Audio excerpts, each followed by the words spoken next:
अब बदले जाएंगे। फिल्म में दरअसल देवी देवताओं के अपमान का आरोप लगा। फिल्म के डायलॉग्स को लेकर भी जमकर विरोध हुआ। हालांकि पहले ही दिन बम्पर रिकॉर्ड तोड़ कमाई इस फिल्म ने की। 150 करोड़ का आंकड़ा पहले दिन ही पार कर दिया। लेकिन जो दर्शक फिल्म देखकर बाहर निकले, उनकी तरफ से आपत्ति जाहिर की गई डायलॉग्स को लेकर, जिसके बाद अब फिल्म के मेकर्स की तरफ से फैसला लिया गया है कि डायलॉग्स में बदलाव किया जाएगा। खासतौर पर हनुमान जी के एक डायलॉग को लेकर खासी नाराजगी दर्शकों ने जाहिर की। और इस पूरी फिल्म की अगर बात करें तो शुरुआत से ही, टीजर हो, ट्रेलर हो या फिर फिल्म रिलीज होने के बाद का सिनेरियो हो, नाराजगी शुरुआत से ही देखी जा रही है। विवाद शुरुआत से ही, डायलॉग्स को लेकर जो विवाद खड़ा हुआ, चौतरफा मेकर्स घिरे, जिसके बाद अब फैसला लिया गया है। जो राइटर हैं मनोज मुंशी डायलॉग्स के, उन्होंने बाकायदा एक ट्वीट किया है, लंबा चौड़ा पोस्ट कर उनकी तरफ से कहा गया है कि फिल्म में जो डायलॉग्स हैं उनमें बदलाव जल्द किया जाएगा। हालांकि सिनेमाघरों में इस बीच जो फिल्म है वो लगी रहेगी, लेकिन जल्द ही नए डायलॉग्स के साथ, यानी कि डायलॉग्स में बदलावों के साथ फिल्म की स्क्रीनिंग होगी।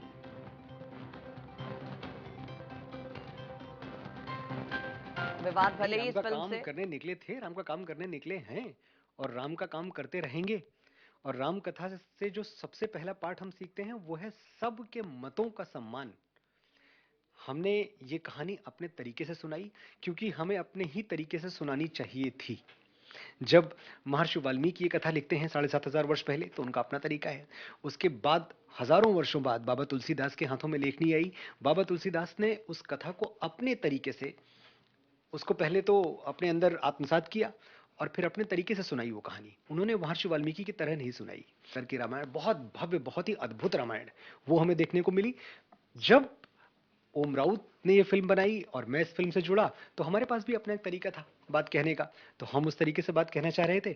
हमारे साथ जो सबसे बड़ी चीज थी वो थी संप्रेषणीयता, कम्युनिकेशन। क्योंकि हम ये तो जानते थे कि ये देश राम के मूल्यों पे, राम के सिद्धांतों पे चलने वाला है। यहाँ किसी को राम बताने की जरूरत नहीं है, सब राम जानते हैं। लेकिन दुर्भाग्य ये है कि जो नई पीढ़ी है, ये नए बच्चे कैप्टन अमेरिका और थॉर और मार्वल और डीसी के यूनिवर्स में पल बढ़ रहे हैं। ये राम की कथाएं नहीं सुनते। और अगर मैं ईमानदारी से कहूं, दिल पे हाथ रख के कहूं, तो कितने बच्चे हैं जो यूट्यूब पे अपने खाली टाइम में लगा के रामानंद सागर जी की रामायण देखते हैं? आप पाएंगे शून्य। नहीं देखते बच्चे। मैं और आप देखते हैं। मुझे आज भी देखनी है। अगर मैं घर जाऊं, मेरे पास आधे घंटे हो, तो मैं एक एपिसोड देख डालता हूं बैठ के। लेकिन मेरे 12 साल का बेटा ये नहीं करता है। तो जो लक्ष्य था वो बस इतना ही था कि श्री राम की कहानी, जो इतने बड़े नायक हैं हमारे, उनसे बड़ा नायक क्या कोई हो सकता है? क्या कल्पना भी कर सकते हैं आप उससे बड़ा नायक आने की? वो नायक लोगों तक पहुंचे, ये जाने कि सिर्फ सुपरमैन हवा में नहीं उड़ता था, हमारे बजरंगबली उससे बहुत पहले उड़ते थे, 100 योजन का समुद्र पार कर जाते थे।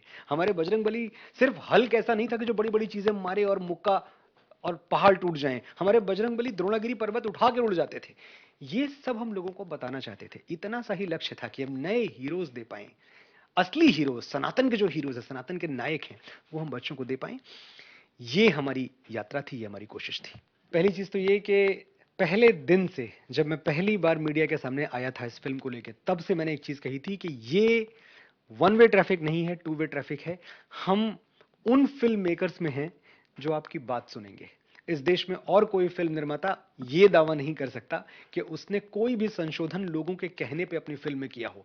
हम पहले दिन से सुन रहे हैं। वादा किया, हमने सुना। आपने देखा, टीजर आपने देखा था, और टीजर के बाद जब पहला ट्रेलर आया, पहले ट्रेलर पे तो हम सब ने देखा था कि डायलॉग्स पे तो आर्टिकल लिखे गए बड़े बड़े, डायलॉग पे तो बड़ी बड़ी न्यूज चली। जब वो भगवान श्री राम बोलते हैं कि हम अपने जन्म से नहीं, कर्म से छोटे या बड़े होते हैं। जब भगवान श्री राम कहते हैं कि आज मेरे लिए मत लड़ना, उस दिन के लिए लड़ना जब हजारों साल बाद तुम्हारी कहानियां सुनाकर माएं बेटों को बड़ा करेंगी।